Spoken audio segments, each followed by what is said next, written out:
우리가 하루에도 3번씩 쓰는 치약. 그런데요, 이 시중 치약의 3분의 2가량 제품에 인체에 유해한 발암물질이 포함되어 있다는 주장이 제기됐습니다.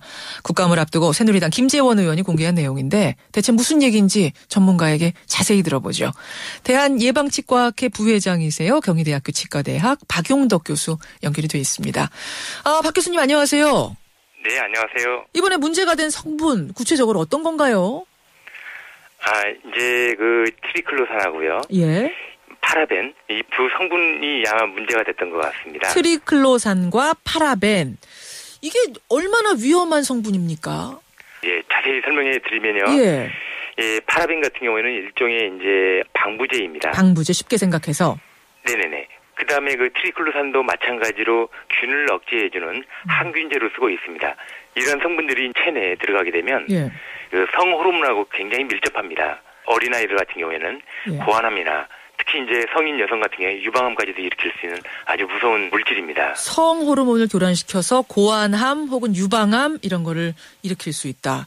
듣고 보니까 좀 무시무시한데 그런데 시중 치약에 3분의 2의 이 성분이 들어가 있다고요?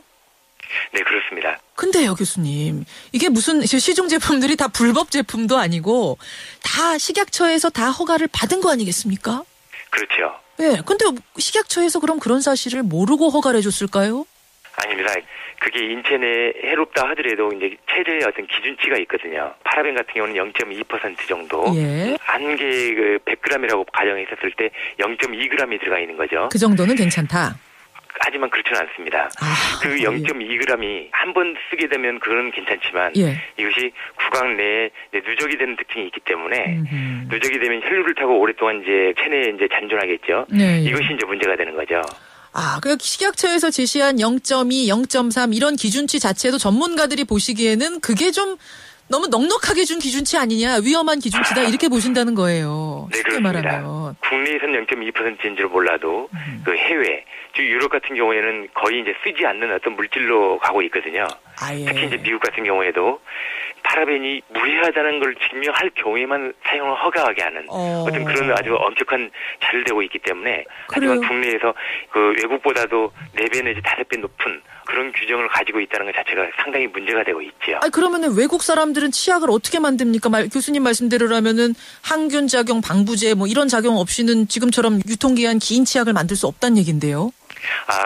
실제로 항균제라고 한다면은 그런 약품 말고도요, 굉장히 많습니다. 천연 물질이라든가, 이거는 뭐, 널려있는 게, 이제, 어떤 그런 물질들이고요. 그럼 천연 물질을 쓰면 될 텐데, 우리나라는 왜 천연 방부제 안 쓰고, 위험한 것들을 쓰죠?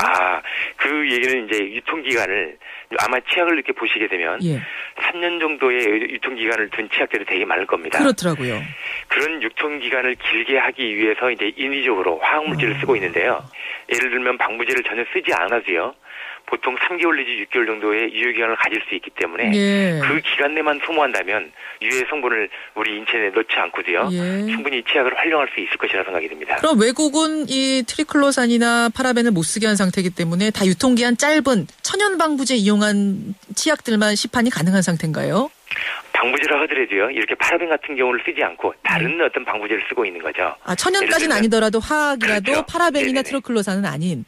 네네, 그렇습니다. 우리나라 치약 업계도 빨리 찾아야겠는데요. 그 제품을. 이미 다 가지고 있을 겁니다. 그러한 정보는.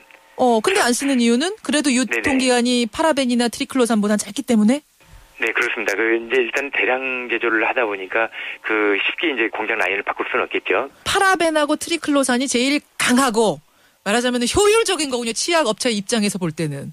그렇게 생각하셔도 될 것 같습니다. 그러다 보니까 그걸 썼던 건데 이제는 좀 효율이 떨어지더라도 인체를 생각한 그런 방부제를 써야 되지 않느냐. 항균제를 써야 되지 않느냐. 이런 말씀이세요. 예, 맞습니다. 교수님 말씀대로 빨리빨리 이제 치약 업계들이 바꿔야 될 텐데 그 전까지는 우리가 이 치약을 써야 되지 않습니까? 그렇습니다. 우리 소비자들이 당장 할 수 있는 건 뭘까요? 그래서 최소한 7번 또는 8번 정도의 강한 양치를 입을 헹궈내라. 치약을 사용하고 난 다음에요. 그러면은 파라벤의 농도가 급격히 떨어집니다. 그나마 할 수 있는 거. 네네. 아예 소금 쓰는 것도 괜찮겠어요. 이런 식이라면. 근데 소금 같은 경우에는 이제 치아를 마모하는 특징이 강하기 때문에. 예. 네. 알겠습니다. 여기까지 도움 말씀 듣도록 하죠. 고맙습니다. 네, 고맙습니다. 경희대학교 치과대학 박용덕 교수였습니다.